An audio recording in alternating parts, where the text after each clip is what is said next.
আমি বুঝে পাই না, তোমার যদি 12 জায়গায় মুখ মারার স্বভাব হয় তাহলে তুমি নাটক মারিয়ে আসো কেন? হ্যাঁ, আমি তোমার জন্য লয়াল থাকবো, আমি তোমার পাশে সারা জীবন তোমার পাশে থাকবো। যদি তোমার প্রথমেই ইন্টেনশন থাকে, তোমার যদি ফিজিক্যালিটা ইন্টেনশন থাকে, তুমি ডাইরেক্টলি বলো না আমি তোমার সাথে ফিজিক্যাল হতে এসেছি, আমি জাস্ট ওগুলো সব ঢপ মারছি। প্রথমে কথা দিয়ে সুইটলি খুব ভালোভাবে বিহেভিয়ার করে 10-12 দিন খুব ভালো টাইম মেনটেন করে খুব কেয়ারিং ওভার করে কেয়ারিং থেকে আসো বিছানাতে সও। যদি না সও তাহলে তোমার সাথে ব্রেকআপ করে নিবো।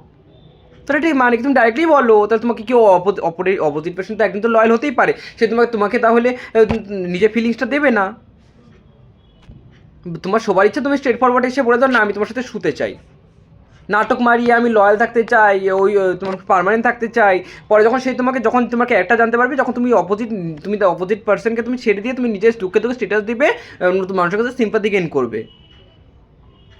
তুমি কি ভাবছো তোমার ক্যারেক্টারের ব্যাপারে কেউ জানে না? তোমার তো লিস্ট অনেক হয়ে গেছে, অনেক লিস্ট হয়ে গেছে, ডায়েরি নিয়ে বসলে তোমার ডায়েরি ফুল হয়ে যাবে, বাট তোমার এক্সেল লিস্টটা পূরণ হবে না।